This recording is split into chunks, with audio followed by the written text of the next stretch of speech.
વિદ્યાર્થી મિત્રો મજામાં ધોરણ 10 અને ભારત કૃષિ એમાં ગયા લેક્ચરમાં આપણે રોકડિયા પાક વિશે વિસ્તૃત માહિતી મેળવી ગયા છીએ, જેમાંના ખાસ પાકો કપાસ છે, ત્યારબાદ શેરડી, શણ, તમાકુ, રબર વગેરે જેવા પાકો વિશે આપણે ચર્ચાઓ કરી ગયા છીએ. આજના આપણા સેશનમાં આપણે લેવાના છીએ ઔષધીય અને મસાલા પાક. ઔષધીય અને મસાલા પાક જે ભારતમાં લેવાય છે એના વિશે વિસ્તૃત માહિતી આપણે જોવાના છીએ. તો સર્વપ્રથમ વાત કરીએ તો જીરું, વરિયાળી, ઈસબગુલના ઉત્પાદનમાં વિશ્વમાં ભારત છે, વિશ્વમાં ગુજરાત છે એ પ્રથમ સ્થાને છે. આ ઉપરાંત ધાણા, મેથી, રાઈ, સુવા, અજમાના ઉત્પાદન અને નિકાસમાં ભારત મોખરે છે. અહીંયા એક ટિપિકલ ભૂલ છે કે જીરું, વરિયાળી, ઈસબગુલના ઉત્પાદનમાં વિશ્વમાં છે એ ભારત પ્રથમ સ્થાને. ત્યારબાદ આ ઉપરાંત ધાણા, મેથી, રાઈ, સુવા, અજમાના ઉત્પાદનમાં અને નિકાસમાં ભારત છે એ મોખરે છે. વિશ્વના કુલ મસાલા ઉત્પાદનમાં ભારતનો હિસ્સો લગભગ 35% જેટલો છે. જેટલા મસાલાઓ વિશ્વમાં આવે છે, કુલ જેટલી પેદાશો મસાલાની વિશ્વમાં આવે છે એમાં 35% જેટલો હિસ્સો ભારતનો છે. ભારતના કાળા મરી, તજ, લવિંગ વગેરેની માંગ દેશ વિદેશમાં ખૂબ જ રહે છે, પ્રાચીન સમયથી જ છે. ભારતનું જે કાળા મરી છે, જેને આપણે તીખા તરીકે ઓળખીએ છીએ, તજ, લવિંગ અને વગેરેની જે માંગ છે એ દેશ વિદેશમાં ખૂબ જ રહે છે. ગુજરાતમાં અશ્વગંધા, તુલસી, કરિયાતું, મીંઢિયાવળ, સફેદ મૂસળી, મધુનાશિની, અશોક, ગરમર, લીંડી પીપર, ગળો, કુવારપાઠું વગેરે ઔષધીય પાકો તેમજ સુગંધિત પાકોમાં ફુદીનો, મેન્થોલ, પામરોઝા, લેમનગ્રાસનો સમાવેશ કરી શકાય છે. ગુજરાતમાં જો આપણે વાત કરીએ મિત્રો તો અશ્વગંધા છે, તુલસી આપણે સૌ કોઈ જાણીએ છીએ કે ઘણી બધી જે નાની અમથી બીમારીઓ હોય છે એમાં તુલસી ખૂબ જ કાર્યરત છે. ગળાને લગતી હોય, પછી શરદી હોય, કરિયાતું, ડાયાબિટીસ જેવી ભયંકર બીમારીઓમાં પણ ફાયદો આપે છે. મીંઢિયાવળ એ પણ એક ઔષધીય પાક તરીકે લેવામાં આવે છે. સફેદ મૂસળી, મધુનાશિની પણ ડાયાબિટીસમાં કાર્યરત છે. અશોક છે, અશોકના જે વૃક્ષ છે એના પાન પણ તમારે ઔષધીય પાકોમાં એની ગણતરી થાય છે અને ઔષધીય વસ્તુઓમાં એનો વપરાશ થાય છે. ગરમર છે, લીંડી પીપર છે, ગળો છે, કુવારપાઠું પણ તમે જુઓ કે ચામડીના લગતા રોગો છે, સ્કિનને લગતા રોગો છે, એમાં ઘણામાં કુવારપાઠું છે એ કાર્યરત હોય છે, કુવારપાઠું અસરકારક હોય છે વગેરે ઔષધીય પાકો છે. સુગંધિત પાકોમાં વાત કરીએ આપણે તો ફુદીનો, મેન્થોલ, પામરોઝા, લેમનગ્રાસનો સમાવેશ આપણે ઔષધીય પાકોમાં કરી શકીએ. ત્યારબાદ જો વાત કરીએ તો ભારતમાં ફળો, શાકભાજી અને ફૂલોની ખેતી પણ થાય છે. વિશ્વમાં ફળોના ઉત્પાદનમાં ભારત ચીન પછી બીજા ક્રમે છે. આમ વાત કરીએ તો આખા વિશ્વમાં જેટલું ફળોનું ઉત્પાદન છે એમાં સર્વપ્રથમ ચીન છે, સૌથી મોટો હિસ્સો. ત્યારબાદ ભારતનો હિસ્સો આવે છે. ભારતમાં કેળા, કેરી, સફરજન, દ્રાક્ષ, નાશપતી, નારંગી વગેરેની ખેતી થાય છે. કેળા તમિલનાડુ, ગુજરાત અને મહારાષ્ટ્રમાં, તો સફરજન જમ્મુ કાશ્મીર, હિમાચલ પ્રદેશમાં તથા દ્રાક્ષ ઉત્તરાખંડ, મહારાષ્ટ્ર, હિમાચલ પ્રદેશ, જમ્મુ કાશ્મીર, પંજાબ, તમિલનાડુ અને આંધ્રપ્રદેશમાં થાય છે. કેળા તમિલનાડુમાં થાય છે, ગુજરાત અને મહારાષ્ટ્રમાં તો સફરજન જમ્મુ કાશ્મીરમાં થાય છે, હિમાચલ પ્રદેશમાં તથા દ્રાક્ષ ઉત્તરાખંડ, મહારાષ્ટ્ર, હિમાચલ પ્રદેશ, જમ્મુ કાશ્મીર, પંજાબ, તમિલનાડુ અને આંધ્રપ્રદેશમાં થાય છે. ભારતમાં દ્રાક્ષનું ઉત્પાદન માંગ કરતાં ઓછું હોવાથી અફઘાનિસ્તાન, પાકિસ્તાન અને ઓસ્ટ્રેલિયાથી આયાત કરીએ છીએ. ભારતમાં છે એ દ્રાક્ષનું ઉત્પાદન માંગ કરતાં ઓછું હોય છે, એટલે કે જેટલું ઉત્પાદન આપણે દ્રાક્ષનું થાય છે એના કરતાં એની માંગ વધારે હોય છે, જેથી એની આયાત અફઘાનિસ્તાન, પાકિસ્તાન અને ઓસ્ટ્રેલિયાથી કરવી પડે છે. આ ઉપરાંત વિવિધ શાકભાજીની ખેતી પણ થાય છે. ફૂલોમાં ગુલાબ, જોઈ, મોગરો, ગલગોટા વગેરેની ખેતી થાય છે. આમ ભારતમાં વિવિધ પ્રકારના પાક થાય છે. તમામ પ્રકારના પાકો આપણે વિશે જોઈ ગયા, જેમાં રોકડિયા પાક હોય, ખરીફ પાક હોય, ધાન્ય પાકો હોય, ઔષધીય પાકો હોય, પીણા હોય, કઠોળ હોય, તમામ બાબતોની વિસ્તૃત ચર્ચાઓ કયા પાકને કઈ જમીન અનુકૂળ આવે છે, કેટલું તાપમાન, કેટલો વરસાદ, કઈ રીતે એની ખેતી કરવામાં આવે છે, એ તમામ બાબતો વિશે હવે આપણે માહિતગાર છીએ. ખેતી શબ્દ સાથે હવે તમે પૂરી રીતે માહિતગાર છો કે કયા કયા પાકોને કઈ કઈ રીતે થાય છે. ગુજરાતમાં રોકડિયા પાકોની ખેતી વધતા ઘાસચારાની પાકની અછત રહે છે અને ઘાસચારાના વિવિધ પાકો ફોડર ક્રોપ જેવા કે ધરફ, અંજન, માર્વેલ, શણિયાર તેમજ ઝીંઝવો, ધામણ, હેમટા અને કલાટોરિયા જેવા ઘાસચારાના પાકો વાવી શકાય. સામાન્ય રીતે બધા જ ઘાસચારાના પાકોની કાપણી ઓક્ટોબર માસમાં કે વાવણી પછી 4 માસે જોવા.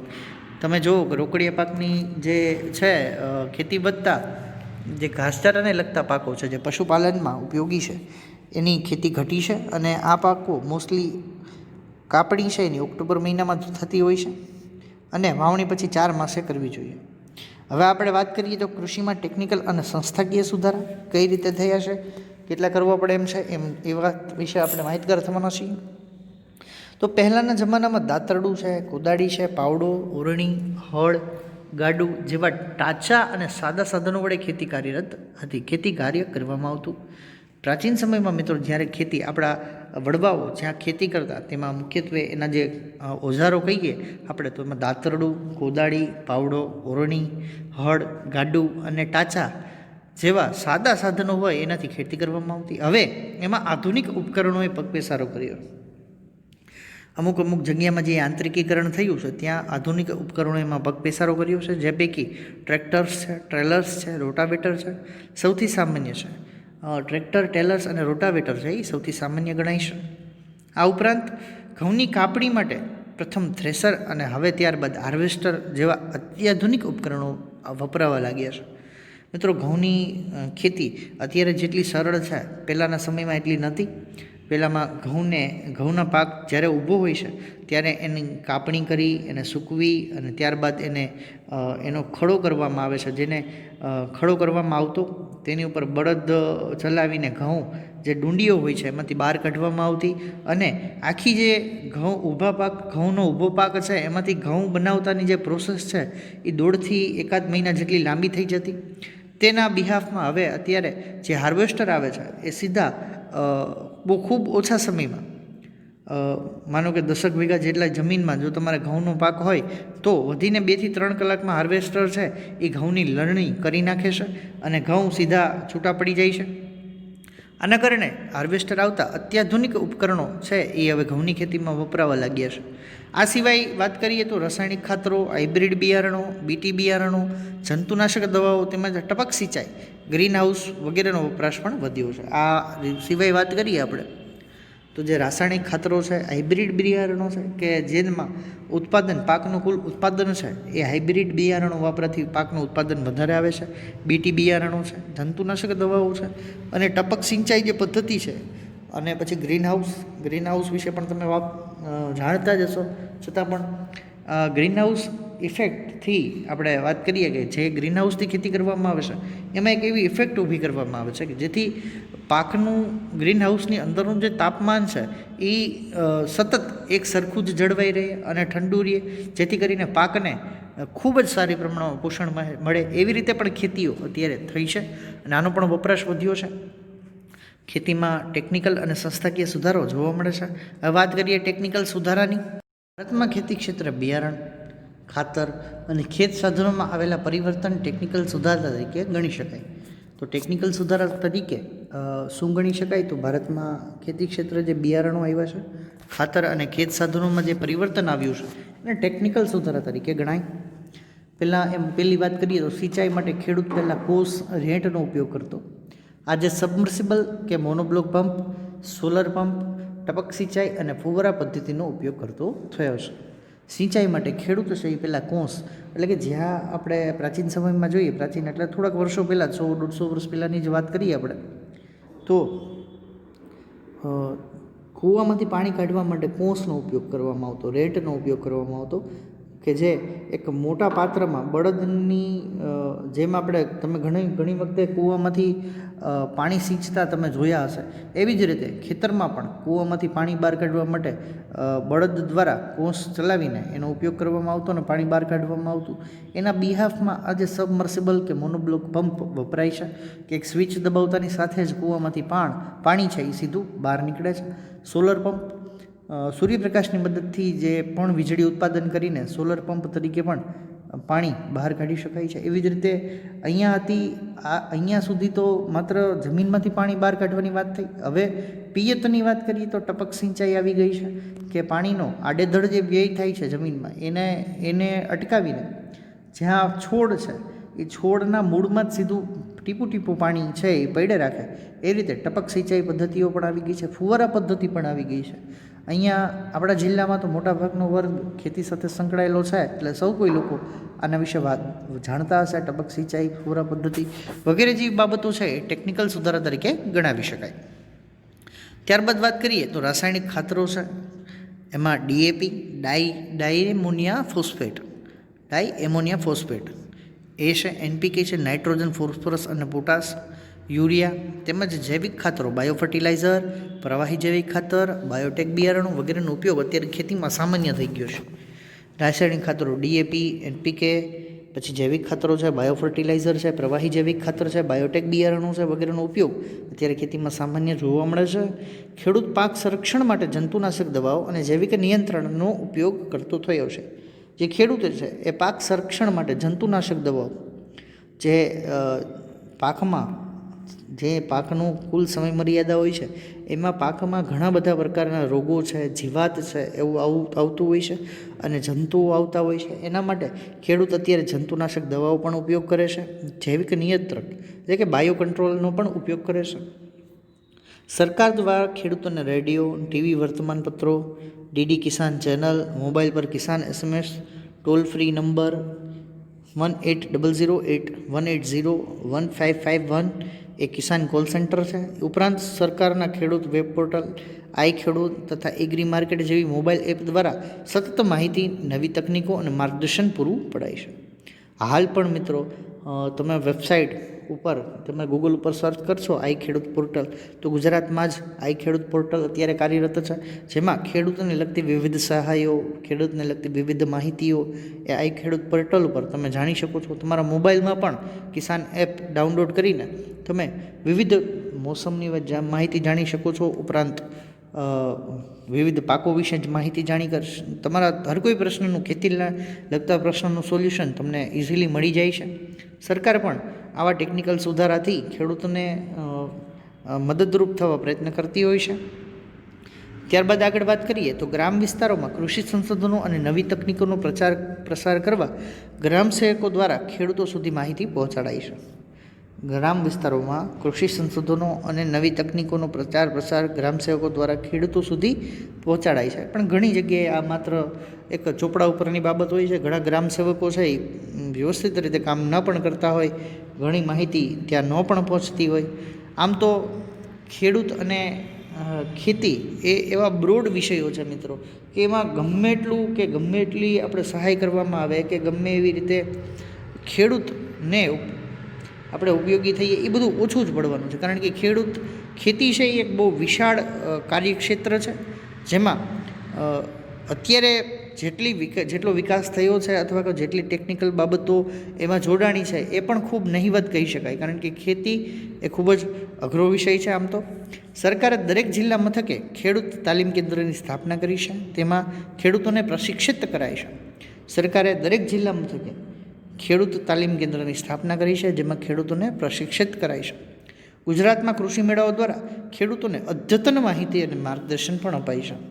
દરેક રાજ્યમાં કૃષિ યુનિવર્સિટીની સ્થાપના કરવામાં આવી છે. ગુજરાતમાં દાંતીવાડા, જૂનાગઢ, આણંદ અને નવસારી ખાતે કૃષિ યુનિવર્સિટીઓ સ્થાપવામાં આવી છે. તેઓ ખેતી ક્ષેત્રે નવા સંશોધનો કરે છે અને કૃષિવિદો તૈયાર કરે છે. મિત્રો, તમને જાણીને આનંદ થશે કે આખા ઇન્ડિયામાં, ભારતમાં સૌથી મોટી કૃષિ યુનિવર્સિટી તો આપણી જૂનાગઢમાં આવેલી છે, જેમાં વિવિધ કૃષિવિદો છે એ તૈયાર કરવામાં આવે છે. આ ઉપરાંત કૃષિ ક્ષેત્રે સંશોધન કરતી ICAR Indian council of agricultural research અને DARE department of agricultural research and education વગેરે સંસ્થાઓ રાષ્ટ્રીય કક્ષાએ પણ કાર્યરત છે. આ હતા ટેકનિકલ સુધારાઓ જે ભારતની સરકાર દ્વારા કે વિવિધ સંસ્થાઓ દ્વારા અત્યાર સુધી ભરવામાં આવે છે. ત્યારબાદ સંસ્થાકીય સુધારો જોઈએ તો ભારતમાં જમીન માલિકી, ખેત ધિરાણ અને ખેત પેદાશના વેચાણ અંગે થયેલ સુધારા સંસ્થાનગત સુધારા ગણાય છે. ભારતમાં છે જમીન માલિકી, ખેત ધિરાણ અને ખેત પેદાશ વેચાણના જે કંઈ પણ સુધારા છે એ સંસ્થાનગત સુધારા તરીકે ઓળખાય છે. એ જમીનની માલિકીમાં કઈ રીતે ફેરફાર થાય છે, ખેત ધિરાણમાં કઈ રીતે ફેરફાર થાય છે. સરકારે જમીનદારી પ્રથા નાબૂદ કરી ખેડૂતોનું શોષણ અટકાવ્યું છે. ખેડે તેની જમીનના કાયદા દ્વારા ખેડનારને જમીન માલિકીનો સાચો હક આપ્યો છે. સરકારે જમીનદારી પ્રથા નાબૂદ કરી. જ્યારે આઝાદી ભારતને મળી ત્યારબાદ સીધો જે કાયદો આવ્યો હતો કે ખેડે તેની જમીન, અને જેના દ્વારા જે જમીનદારી પ્રથા હતી, જે રિવાજ હતા એ બંધ થયા હતા, અને જે જમીન ખેડે છે એને જમીન માલિકોનો સાચો હક અપાયો હતો. ત્યારબાદ જમીન ટોચ મર્યાદાના કાયદા દ્વારા જમીન માલિકીની અસમાનતા દૂર કરેલી છે. જે જમીન ટોચ મર્યાદાનો કાયદો છે એના દ્વારા પણ જમીન માલિકીની અસમાનતા છે એ દૂર કરવાનો પ્રયત્ન સરકારે કર્યા છે. કિસાન ક્રેડિટ કાર્ડ દ્વારા રાષ્ટ્રીયકૃત તેમજ સહકારી બેન્કો દ્વારા ખેડૂતોને આર્થિક મદદ માટે કૃષિ ધિરાણ આપવામાં આવે છે. કિસાન ક્રેડિટ કાર્ડ દ્વારા રાષ્ટ્રીયકૃત તેમજ સહકારી બેન્કો દ્વારા ખેડૂતોને આર્થિક મદદ પૂરું પડે એના માટે કૃષિ ધિરાણ અપાય છે. સરકાર બિયારણ અને ખાતરો તથા જંતુનાશક દવાઓ ખરીદવા માટે સબસિડી અને આર્થિક મદદ કરે છે. જે કંઈ ખેડૂતોને સહાય માટે કૃષિ ધિરાણ અપાય છે, પરંતુ ધિરાણ છે એનું વ્યાજ એ સામાન્ય કરતાં થોડું ઓછું લઈને સરકાર છે એ ખેડૂતો પાસે વસૂલ કરી જ લે છે. આમ તો એક સિક્યુરિટીના બિહાફમાં છે એ કૃષિ ધિરાણ આપે છે અને એનું વ્યાજ વસૂલે છે. એવી રીતે વાત કરીએ આપણે તો સરકાર બિયારણ અને ખાતરો તથા જંતુનાશક દવાઓ ખરીદવા માટે સબસિડી અને આર્થિક મદદ પણ કરે છે. પણ ઘણી જગ્યાએ ઘણા ખેડૂતોને માહિતી હોતી નથી, જેના કારણે આ લાભ એમને ખેડૂતોને મળી શકતો નથી. પ્રધાનમંત્રી પાક વીમા યોજના દ્વારા ખેડૂતોને ખેતી પાકોનું વીમાકીય રક્ષણ પૂરું પાડવામાં આવે છે. પ્રધાનમંત્રી પાક વીમા યોજના દ્વારા ખેડૂતોને ખેતી પાકોનું જે વીમાકીય રક્ષણ છે એ પૂરું પાડવામાં આવે છે. મિત્રો, તમને એક વસ્તુ જણાવી દઉં કે પ્રધાનમંત્રી પાક વીમા યોજના છે એ ગયા વર્ષ સુધી કાર્યરત હતી. ફરજિયાત ખેડૂતોને પોતાનો પાકનો વીમો એ લેવામાં આવતો હતો, પરંતુ હવે આ જે પાક વીમા યોજના છે એ મરજિયાત કરી દેવામાં આવી છે. ખેડૂત ઈચ્છે તો પાક વીમો લઈ શકે છે. દુષ્કાળ કે વધુ વરસાદને કારણે પાક નિષ્ફળ જાય ત્યારે સરકાર દ્વારા ખેડૂતોને આર્થિક સહાય કરવામાં આવે છે. દુષ્કાળ કે વધુ વરસાદને કારણે જ્યારે પાક નિષ્ફળ જાય ત્યારે સરકાર દ્વારા ખેડૂતોને આર્થિક સહાય કરવામાં આવે છે. માર્કેટ યાર્ડમાં ખેત પેદાશોના વેચાણમાં કાયદાકીય જોગવાઈ કરી ખુલ્લી હરાજીની પ્રક્રિયા વ્યાપક બનાવી છે. માર્કેટ યાર્ડમાં જે ખેત પેદાશોનું વેચાણ કરવામાં આવે છે એમાં પણ કાયદાકીય જોગવાઈઓ કરી છે. ખુલ્લી હરાજીની પ્રક્રિયા છે એ એમાં વ્યાપક બનાવી છે, પરંતુ એમાં પણ સરકાર ટેક્સ ઉઘરાવે છે શેષ લગાવીને. ખેડૂતોને ખેત પેદાશોના પોષણક્ષમ ભાવ મળી રહે તે માટે સહકારી મંડળીઓ છે, ખરીદ વેચાણ સંઘ છે, સહકારી ધોરણે ગોદામો છે, શીતગૃહો છે, પરિવહન છે અને સંદેશા વ્યવહારની સુવિધા એ પૂરી પાડી છે.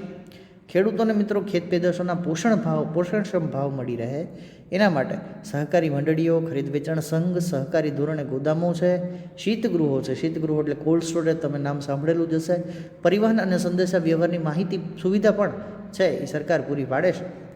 ખેડૂતો પાસેથી ખેત પેદાશોની સરકારે નક્કી કરેલ પોષણક્ષમ ટેકાના ભાવે ખરીદી કરવા માટે નીચેની સંસ્થાઓ કાર્યરત છે. ખેડૂતો પાસેથી ખેત પેદાશોની જે સરકારે નક્કી કરેલ પોષણક્ષમ ભાવ છે, સરકાર કોઈ પણ જ્યારે ખેડૂત પોતાનો પાક તૈયાર થાય ત્યારે સરકાર છે ખેડૂતોને એ તૈયાર થયેલી વસ્તુઓનો જો ભાવ બજારમાં ના હોય તો ખેડૂતોને માર ના પડે એના માટે સરકાર પોષણક્ષમ ટેકાના ભાવે ખરીદી કરતી હોય છે એના પાકની. જેમાં ભારતીય રાષ્ટ્રીય કૃષિ સહકારી વિપણન સંઘ એટલે કે national agriculture cooperative marketing federation of India NAFED, ત્યારબાદ ગુજરાત તેલીબિયા ઉત્પાદક સંઘ, ગુજરાત કોઓપરેટિવ ઓઇલસીડ્સ ગ્રોવર્સ ફેડરેશન અને રાષ્ટ્રીય ડેરી વિકાસ નિગમ નેશનલ ડેરી ડેવલપમેન્ટ બોર્ડ એ છે. એ ત્રણેય સંસ્થાઓ છે એ સરકાર દ્વારા જે પોષણક્ષમ ટેકાના ભાવ નક્કી કરવામાં આવે છે એને એ ભાવે ખેડૂતોની જે પેદાશો છે એ સ્વીકારે છે.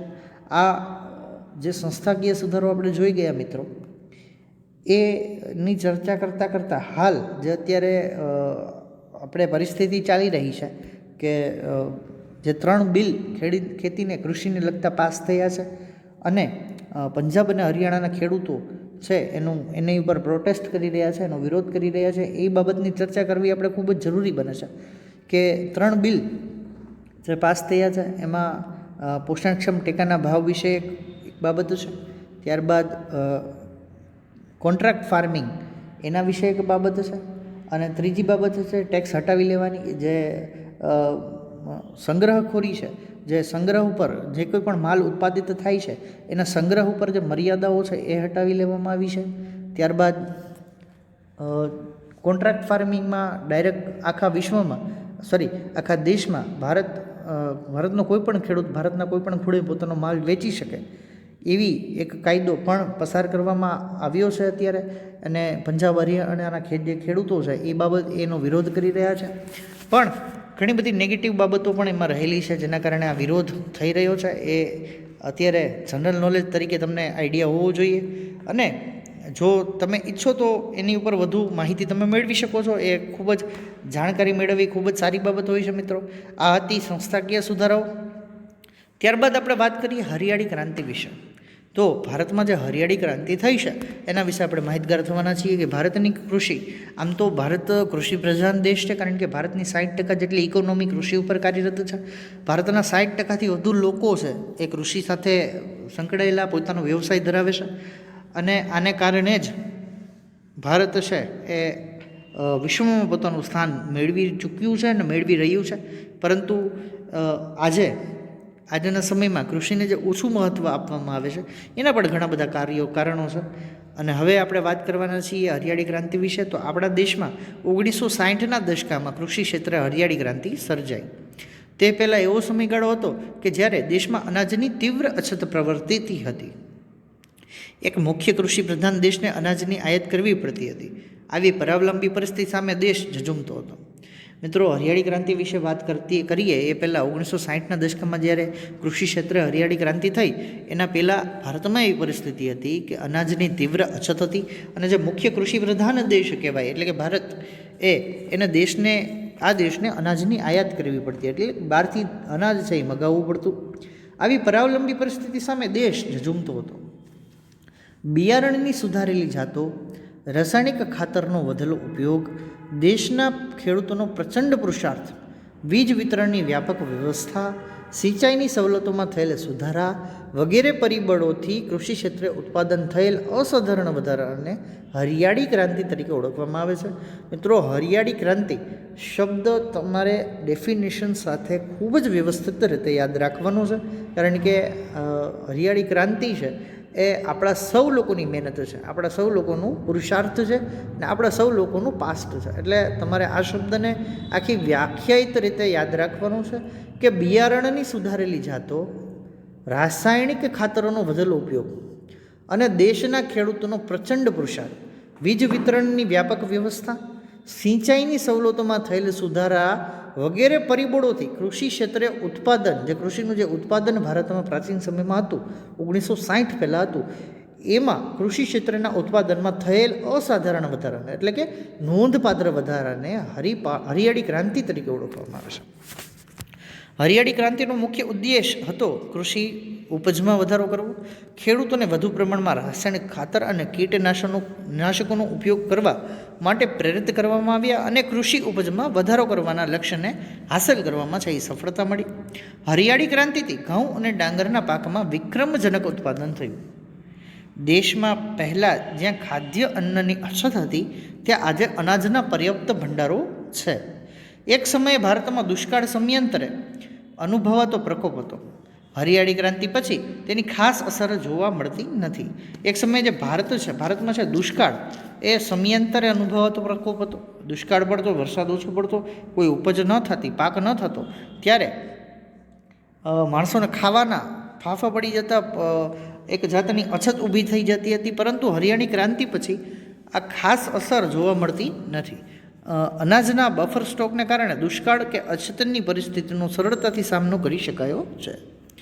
અન્ન ક્ષેત્રે દેશનું સ્વાવલંબન એ હરિયાળી ક્રાંતિની સીમાચૂન્નરૂપ ઐતિહાસિક સિદ્ધિ છે. અન્ન ક્ષેત્રે જે દેશનું સ્વાવલંબન છે એ હરિયાળી ક્રાંતિની સીમાચૂન્નરૂપ ઐતિહાસિક સિદ્ધિ છે. આજે રોકડિયા પાકોનું વાવેતર વધતા કઠોળ અને ધાન્ય પાકોનું વાવેતર તથા ઉત્પાદન ઘટ્યું છે. અને એક જ પાકનું પુનરાવર્તન થતાં જમીનની ફળદ્રુપતા પણ ઘટી છે.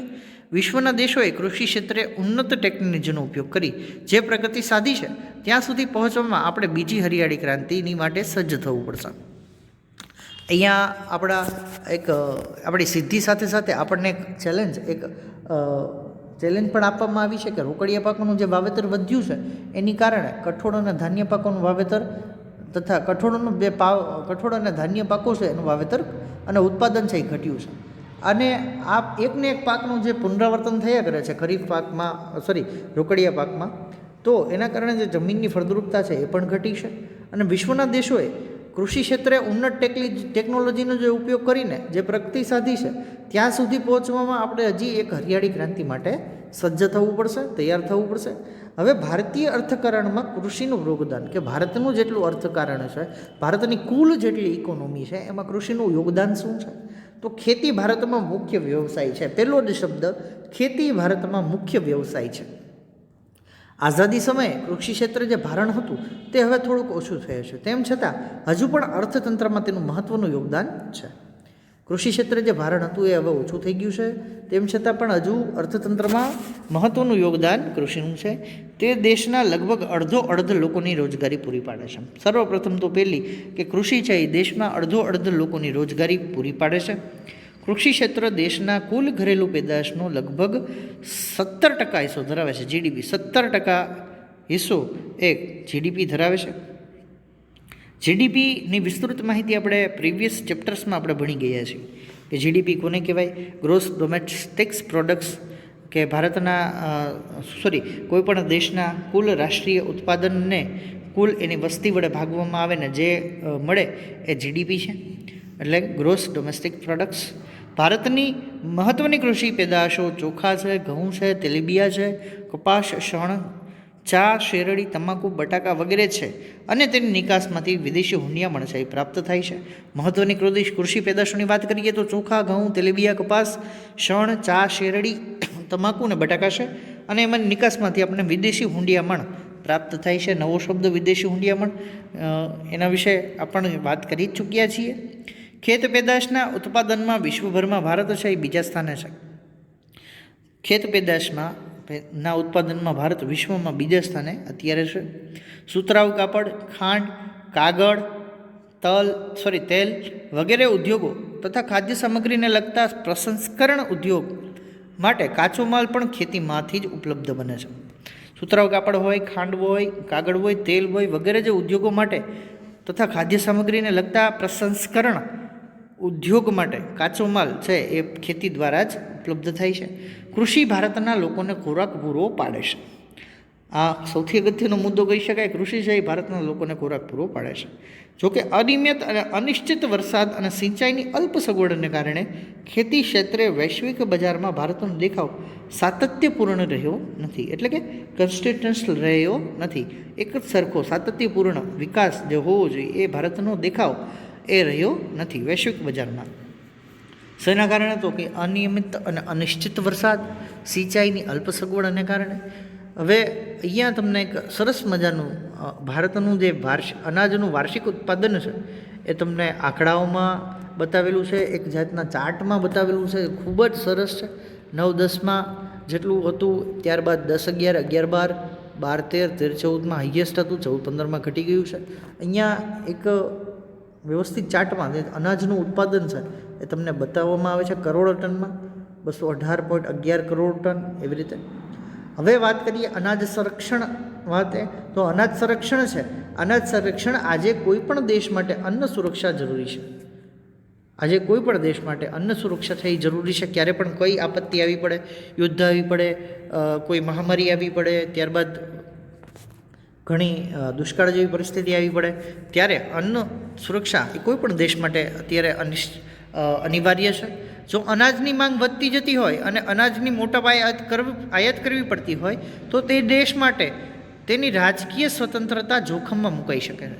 માનો કે અનાજની માંગ સતત વધતી હોય અને એની આયાત કરવી પડતી હોય તો એ દેશની જે રાજકીય સ્વતંત્રતા છે એ જોખમમાં મુકાઈ શકે છે. હરિયાળી ક્રાંતિને લીધે આપણે અનાજ ઉત્પાદનમાં સ્વાવલંબી બન્યા છીએ.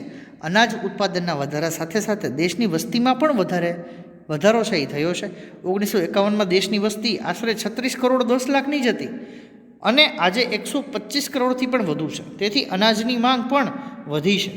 તેમ છતાં આપણા દેશમાં છેલ્લા 5 વર્ષોમાં અનાજનું ઉત્પાદન પણ વધ્યું છે. 1950-51માં ભારતમાં 51 કરોડ ટન અનાજ ઉત્પાદન થયું હતું અને જે વધીને 13-14માં વિક્રમજનક 265 કરોડ ટન અનાજનું ઉત્પાદન ભારતમાં થયું છે. આજે આપણી પાસે એટલું અનાજ છે કે દેશની ન્યૂનતમ જરૂરિયાત પૂરી કરી શકાય. દેશની જે નાનામાં નાની જરૂરિયાત છે એ આપણે પૂરી કરી શકીએ. આ ભંડાર ટકાવી રાખવો અને તેમાં વધારો કરવો આવશ્યક છે. અનાજનો બફર સ્ટોક ઊભો કરીને દુષ્કાળ કે ઓછા અનાજ ઉત્પાદન સમયે અનાજની તંગી અટકાવી શકાય છે. અનાજનો બફર સ્ટોક ઊભો કરીને દુષ્કાળ કે ઓછા અનાજની જ્યારે ઉત્પાદન હોય ત્યારે અનાજની તંગી છે એ અટકાવી શકાય છે. અનાજના ગોદામમાં રહેલા અનાજને સાચવવાની વૈજ્ઞાનિક પદ્ધતિઓ અપનાવીને અનાજનો બગાડ થતો અટકાવી શકાય છે. આ અનાજ હજારો ગરીબ પરિવારોને વિનામૂલ્યે આપીને તેની ભૂખ પણ મિટાવી શકાય છે. અનાજનો બગાડ અટકાવવો એ સમયની તાતી જરૂરિયાત છે, એટલે કે ખૂબ જ જરૂરિયાત છે અનાજનો બગાડ અટકાવવાની. અનાજના સંગ્રહણ અને પ્રબંધનની વ્યવસ્થા સુદૃઢ કરવી અત્યંત આવશ્યક છે. સરકારે ખાદ્ય સુરક્ષા કાયદા એટલે કે ફૂડ સિક્યોરિટી એક્ટ દ્વારા ગરીબો સુધી અનાજ વિતરણ કરવાની જોગવાઈ કરીને એક સારી શરૂઆત પણ કરી છે. હવે આપણે વાત કરીએ ભારતની ખેતી પર વૈશ્વિકીકરણની અસર. જે વૈશ્વિકીકરણ છે એની ભારતની ખેતી પર શું અસર થઈ છે? ભારતનો ખેડૂત તેની ખેત પેદાશને વૈશ્વિક બજારમાં વેચીને નફો મેળવી શકે એવા ઉદ્દેશ્યથી ખેતી ક્ષેત્રે વૈશ્વિકીકરણની નીતિ અમલમાં મુકાઈ છે. ભારતનો ખેડૂત એની ખેત પેદાશને વૈશ્વિક બજારમાં મૂકીને વેચીને નફો મેળવી શકે એના માટે એવા ઉદ્દેશ્યથી ખેતી ક્ષેત્ર વૈશ્વિકીકરણની નીતિ અમલમાં મુકાઈ છે. વૈશ્વિકીકરણને લીધે ખેતી ક્ષેત્રે કેટલાક પરિવર્તનો પણ આવ્યા છે. ખેતી પાકોને નિકાસ કે આયાત કરવા માટેની પ્રક્રિયા સરળ કરાઈ છે. ગુજરાતમાંથી કપાસ, મરચાં, તલ ચીનના બજારમાં અને વિશ્વના વિવિધ ફળો ભારતના બજારમાં મળતા થયા છે. વૈશ્વિકીકરણથી ભારતમાં બહુરાષ્ટ્રીય કંપનીઓ દ્વારા વેચવામાં આવતા મોંઘા ભાવના જેનેટિકલી મોડિફાઈડ બીટી બિયારણો પણ આવ્યા છે. એના લીધે ખેતી ખર્ચાળ પણ બની છે. જોકે કપાસ અને મકાઈમાં તેનાથી ઉત્પાદનમાં વધારો પણ થયો છે. આયાત સરળ થતાં ઘર આંગણે આપણા કૃષિ ઉત્પાદનોને સ્પર્ધાનો સામનો કરવો પડે છે. આયાત સરળ થઈ ગઈ એના કારણે આપણા કૃષિ ઉત્પાદનોને આપણે સ્પર્ધાનો સામનો કરવો પડે છે. કેટલાક ઉત્પાદનોને વૈશ્વિક બજાર પ્રાપ્ત થતાં તેમના પેટન્ટ રજિસ્ટ્રેશનની પણ જરૂર ઊભી થઈ છે. કેટલાક ઉત્પાદનોને વૈશ્વિક બજાર પ્રાપ્ત થયું એટલે પેટન્ટ રજિસ્ટ્રેશન છે એની જરૂરિયાત પણ ઊભી થઈ છે. વિશ્વના બજારમાં આપણી ગુણવત્તાસભર કૃષિ પેદાશની પેટન્ટ દેશના નામે નોંધાવવી જરૂરી છે. વિશ્વનો જે બજાર છે એમાં આપણી ગુણવત્તાસભર કોઈ કૃષિ પેદાશ હોય કે જેની ગુણવત્તા મેચ કરવી અથવા એની જે ક્વોલિટી છે એ મેચ કરવી, એના ક્વોલિટી બરાબરની વસ્તુ ઉત્પાદિત કરવી એ સામાન્ય ન ગણી શકાતું હોય, અઘરું ગણી શકાતું હોય તો એની પેટન્ટ એ દેશના નામે નોંધાવવી એ જરૂરી છે. ભારતે કૃષિ ક્ષેત્રે વૈશ્વિક બજારોમાં થતી સ્પર્ધાનો સામનો કરવા નવી ટેકનોલોજી અપનાવી, ગુણવત્તા પર ધ્યાન આપવું એ કેન્દ્રિત કરવું પડશે. ભારતે પોતાની કૃષિ ક્ષેત્ર જે વૈશ્વિક બજારોમાં જે સ્પર્ધા થાય છે એમાં ટકી રહેવા, એનો સામનો કરવા નવી ટેકનોલોજી અપનાવવી અને એની ગુણવત્તા ઉપર ધ્યાન રાખવું એ જરૂરી બનશે. કૃષિ ક્ષેત્રે જોડાયેલા લોકોની આર્થિક ઉન્નતિ અને સદ્ધરતા વધારવા આયોજનબદ્ધ પગલાં ભરવા પડશે. સરકારે કૃષિ ક્ષેત્રે જોડાયેલા જે લોકો છે એની આર્થિક ઉન્નતિ અને સદ્ધરતા વધારવા આયોજનબદ્ધ પગલાં ભરવા પડશે.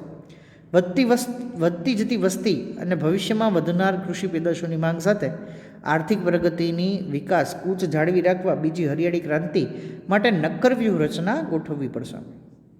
આપણે વાત કરીએ જે અત્યારે વસ્તી વધારો થઈ રહ્યો છે, જે વસ્તી વધે છે અને ભવિષ્યમાં જે એના લીધે કૃષિ પેદાશોની માંગ જે વધવાની છે અને એની સાથોસાથ આપણી જે આર્થિક પ્રગતિની જે વિકાસ કૂચ છે એ જાળવી રાખવા, જે ભારતે જે ઉત્પાદન ક્ષેત્રે હરણફાળ વળી છે, જે વિકાસ કર્યો છે, કૃષિ ક્ષેત્રે જે વિકાસ કર્યો છે એની જે યાત્રા છે એ જાળવી રાખવા આપણે બીજી હરિયાળી ક્રાંતિ માટે નક્કર વ્યૂહરચના છે એ ગોઠવવી પડશે.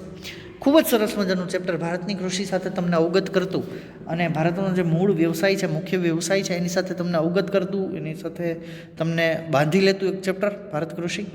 હવે આપણે નેક્સ્ટ લેક્ચરમાં નવા ચેપ્ટર સાથે અભ્યાસ કરીશું. ત્યાં સુધી સ્ટે હોમ, સ્ટે સેફ.